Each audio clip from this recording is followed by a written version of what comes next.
There is a change order sitting in a banker's box in my home office. 11 pages, stapled in the upper left corner, dated October 14th. It covers structural modifications to a load-bearing wall, a secondary support beam, a reconfigured junction between the kitchen and the dining room. The work ran $18,400 and was completed in 4 days while Derek and I were in Denver for his cousin's wedding. At the bottom, on the signature line, is my name, Claire Anne Whitmore, written in blue ink in handwriting that is not mine. I have looked at that signature more times than I can count. I have studied the way whoever wrote it looped the C, the way the W has a sharp little crown on it that mine never does. I know it isn't mine. I have a forensic handwriting analyst's report that confirms it isn't mine. And I have a very clear memory of a woman standing in my kitchen 4 months before any of this happened, running her hand along the wall between the kitchen and the dining room, and saying, softly, almost to herself, "Walt always wanted this opened up." I didn't think much of it at the time. I should have. Derek and I had been married 3 years when his father died. Walt Hargrove, Walter Eugene Hargrove, was 68 years old, a retired civil engineer who had spent 40 years building things and the last 5 watching them deteriorate around him. He and Derek's mother, Beverly, had a marriage that was, by everyone's generous accounting, complicated. They had separated twice and reconciled twice, and by the time Walt got sick, they were living together in a way that looked like marriage from the outside and felt, according to Derek, like 2 people too tired to reinvent themselves. Walt died of pancreatic cancer in 11 months. He left behind a 40-year-old craftsman bungalow in West Asheville, a modest life insurance policy, and his son. I am a graphic designer. I work freelance, mostly brand identity, some editorial, a few packaging clients I've had for years who I genuinely like. Derek is in landscape architecture. We lived in a rented apartment on the north side of town, comfortable enough, nothing extraordinary. When Walt died and the estate settled, and we realized the bungalow was ours, it felt like a door opening. West Asheville had been quietly appreciating for years. The house needed work, real work, not cosmetic, but if we were thoughtful about it, if we spread the renovation over 18 months and used the equity to eventually buy something of our own, it could change our lives. That was the plan. That was the version of the story we told each other in bed at night. Careful, deliberate, hopeful. Beverly Hargrove is 62 years old, 5'4", and has the particular kind of energy that small, determined women develop when they have spent decades being underestimated. She is not cruel, not obviously. She bakes.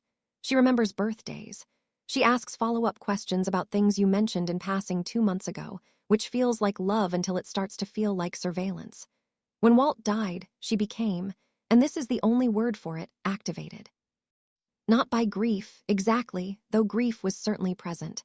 By purpose.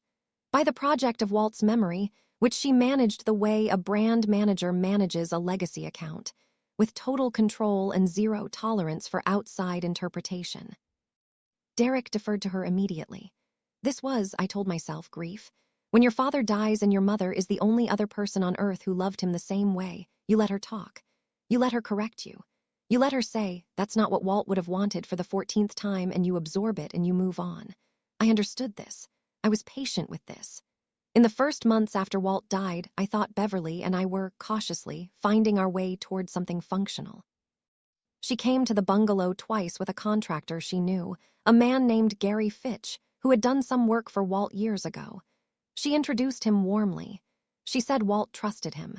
She asked if we'd consider using him for at least the initial phases. I said we'd keep it in mind.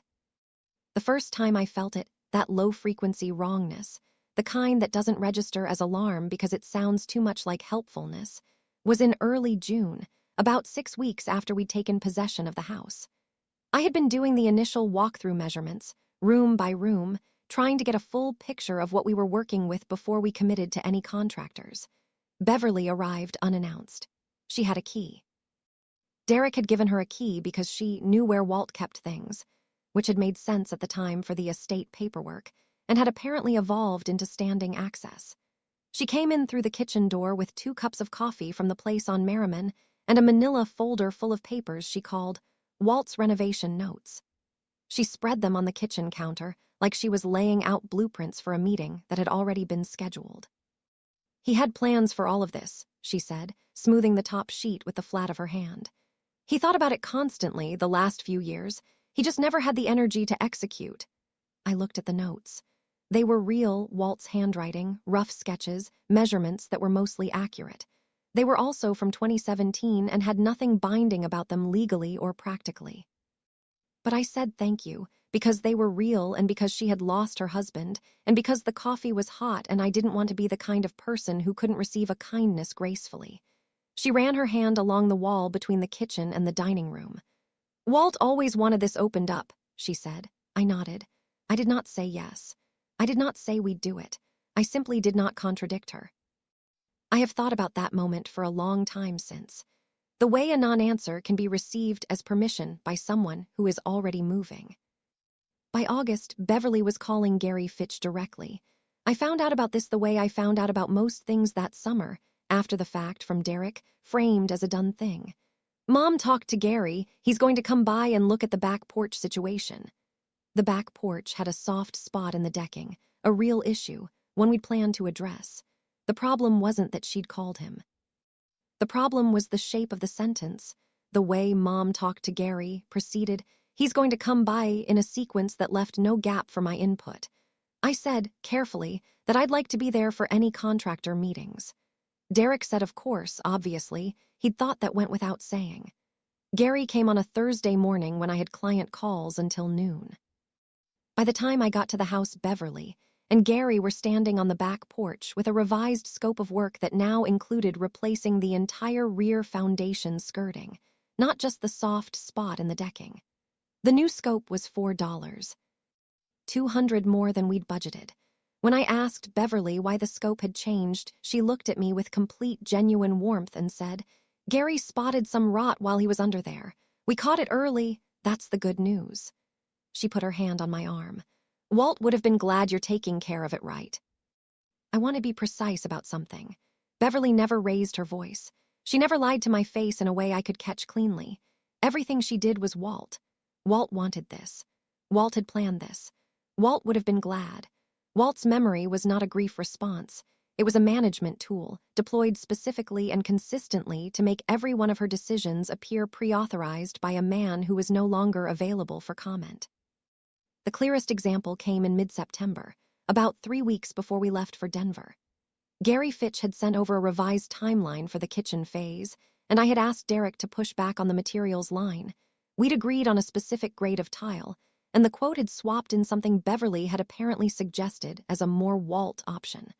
I asked Derek to call Gary and confirm we were staying with our original spec. He said he would. 2 days later, Gary sent a revised quote with Beverly's tile selection confirmed and a note thanking Derek for getting back to him so quickly. I found out about this over dinner when Derek mentioned, casually, while serving himself pasta, that he'd talked it over with his mother, and she made a good point about the original tile looking too modern for the period of the house. I put my fork down. I said, I asked you to confirm our spec. I didn't ask you to consult Beverly about it.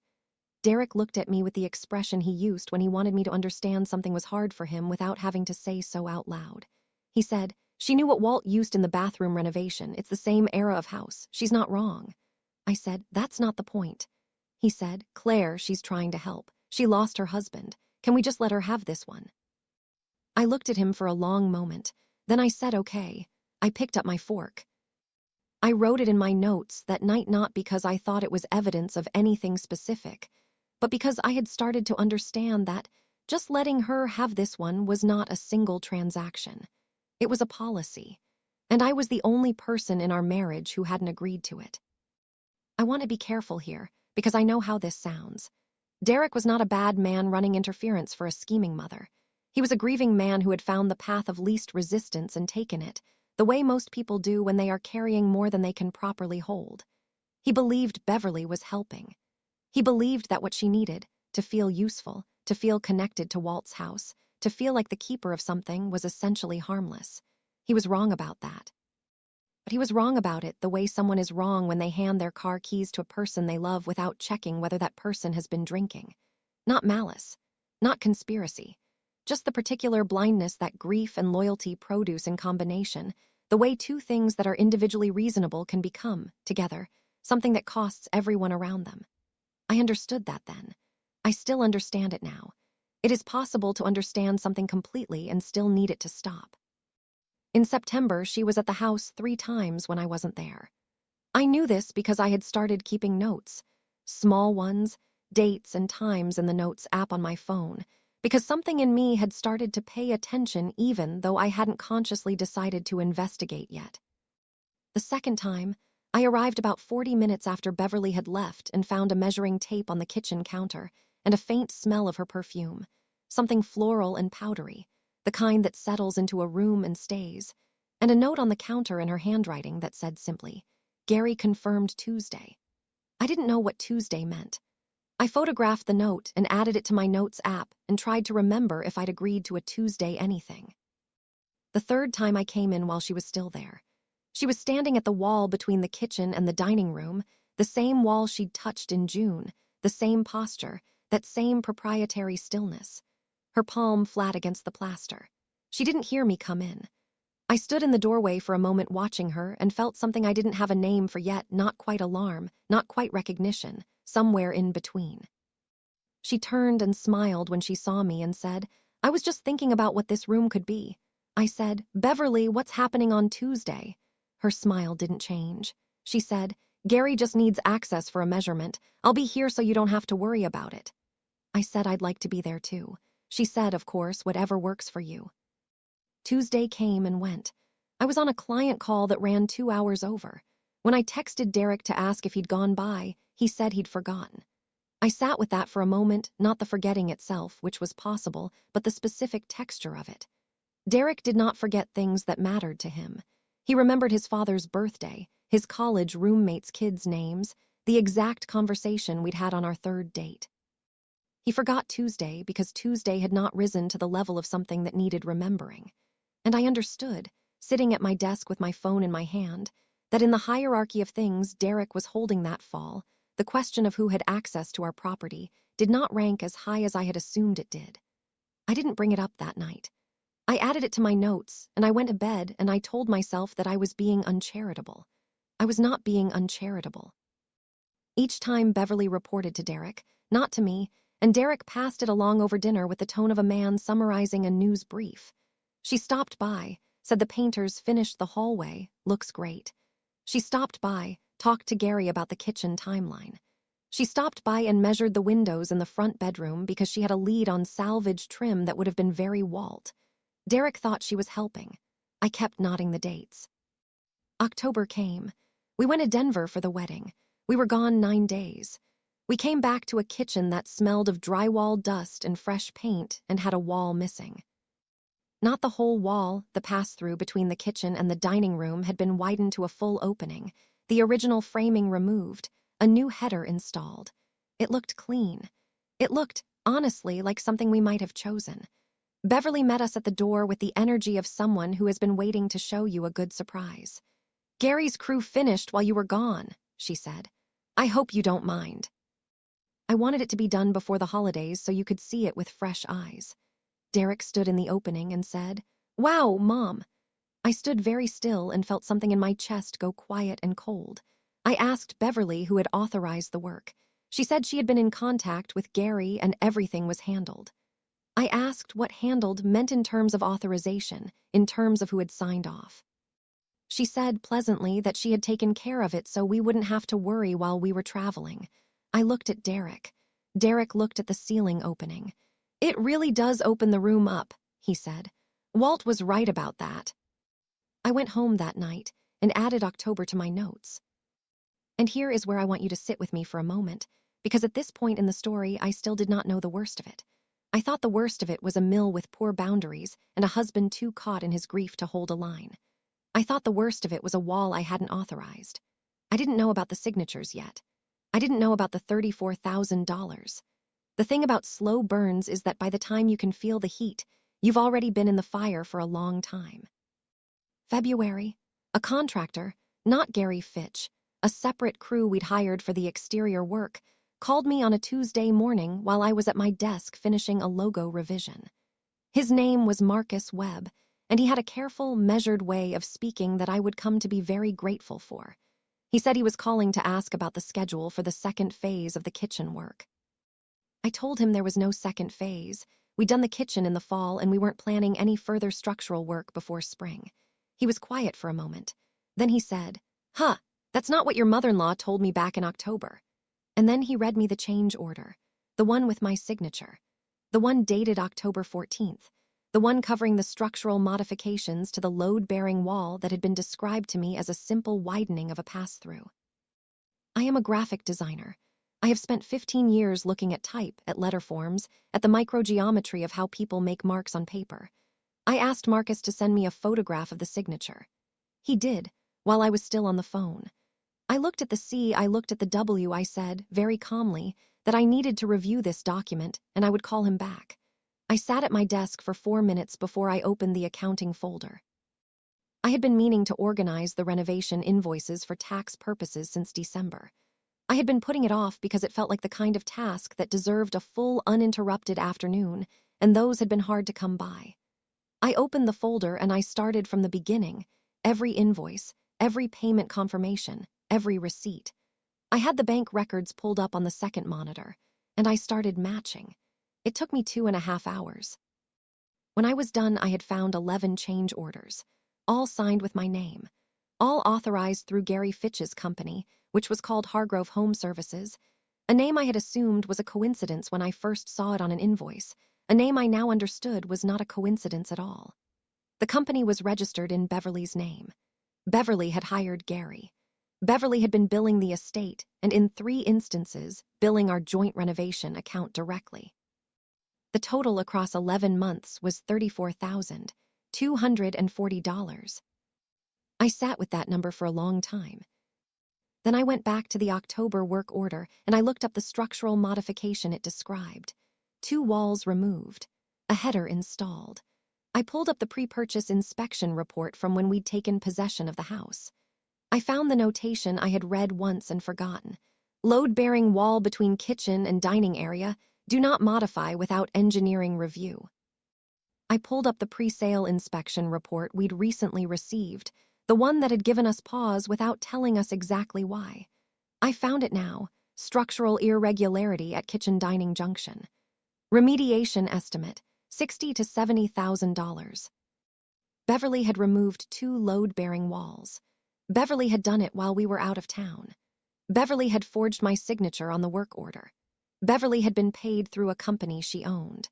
And the home we had inherited, the asset that was supposed to change our lives, was now worth less than what we had put into it, because the woman who claimed to be honoring Walt's memory had quietly, methodically, taken it apart from the inside. That was the particular quality of it, not just the money, not just the legal exposure, but the specific mechanism. She had used Walt to do it. Every decision, every visit, every smoothed-over explanation, it had been Walt's name on it. Walt always wanted this. Walt had planned this. Walt would have been glad. And now Walt's house had a structural deficiency that would take $60,000 to fix, and the signatures on the work orders that created it had my name on them, not hers. She hadn't just stolen from us. She had tried to make sure that if it ever came apart, it would come apart on me. I called Derek at 2:30 in the afternoon and told him I needed him to come home. He could tell from my voice that something was wrong. He said, "Is everything okay?" I said, "No, but I need you to see it yourself. Come home." He was there in 40 minutes. I had the documents laid out on the kitchen table, the 11 change orders, the bank statements, the inspection reports, the company registration I had found in 40 minutes of public records searching, the photograph of the forged signature. I walked him through it without commentary. I showed him the total. I showed him the structural report. I showed him the name on the company registration. I showed him my actual signature on a check I had written the week before next to the forged one. He sat down. He didn't say anything for a long time. Then he said, "There has to be an explanation." I had expected this. I had prepared for this. I said, "I'm listening. What's the explanation for my signature on a document I didn't sign?" He called Beverly. He put her on speaker. She answered on the second ring warmly, the way she always answered. "Hi, sweetheart." Derek said, "Mom, I'm sitting here with Claire and we're looking at some paperwork from the renovation and I need to ask you some questions." Beverly's voice changed, not much, not enough that a stranger would notice, but I had been listening to this woman for 4 years and I heard the slight recalibration, the micro shift from warm to managed. She said, "Of course." "What is it?" Derek walked her through it. The change orders, the company, the signature. Beverly was quiet through most of it, that particular quality of quiet that isn't processing, it's positioning. Then she said, "I want you to understand that everything I did was for the house, for Walt's house.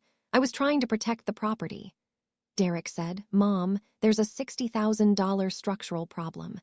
Beverly said, "That is Gary's fault. I trusted him to do the work correctly. If there's a structural issue, that's on his crew, not on me." I said, "Beverly, whose signature is on the work order that authorized the structural modification?" She was quiet. I said, "Beverly, whose name is on the company that received payment for that work?" And here is where she shifted, not toward confession, but toward me. Her voice changed. It became careful, almost gentle, the way a person sounds when they've decided the best defense is pity. She said, "Claire, I think you need to ask yourself why you're treating this like a legal proceeding instead of a family matter. I made decisions while you were traveling because someone had to. I didn't realize that would be used against me like this."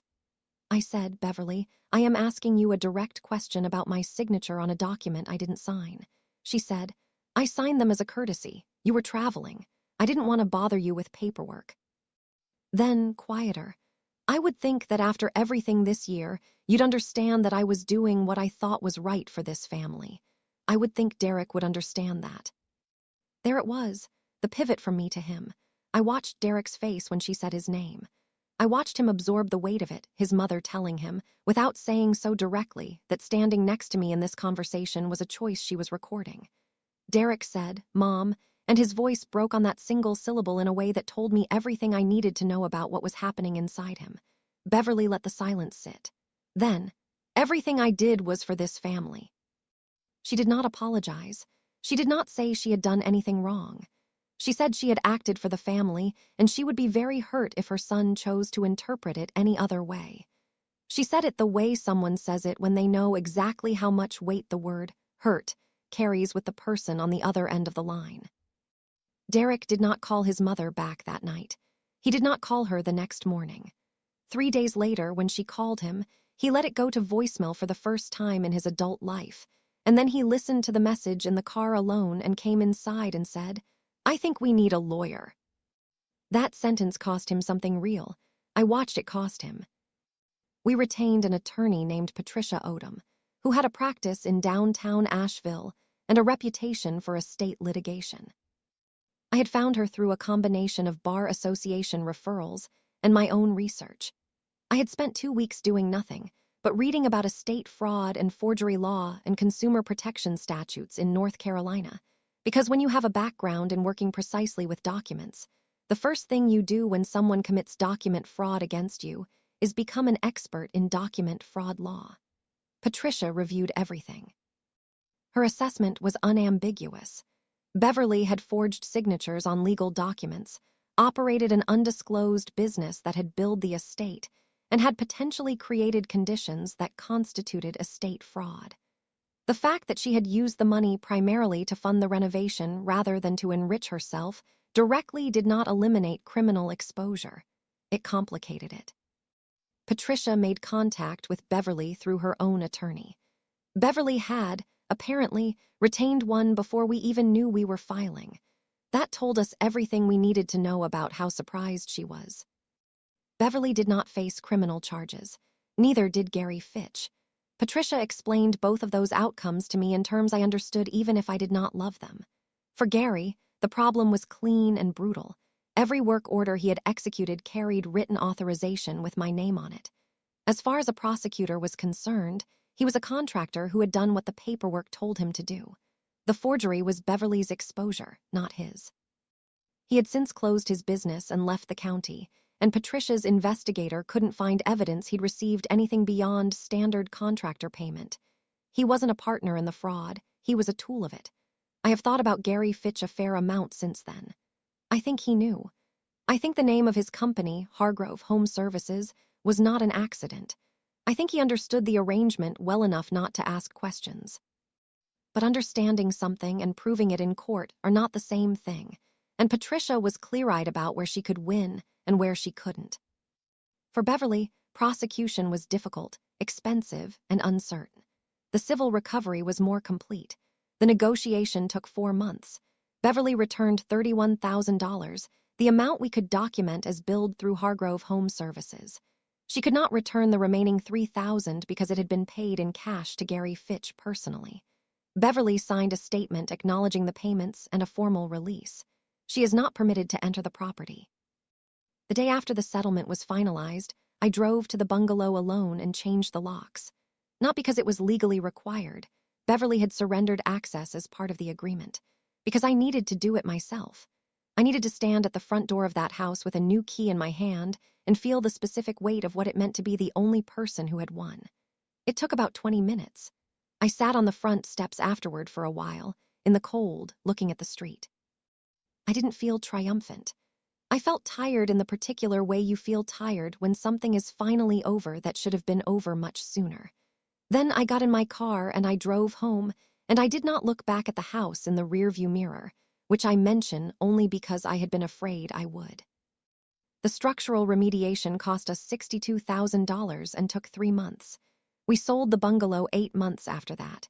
We came out $14,000 below what we had invested in total, the renovation costs, the legal fees, the remediation.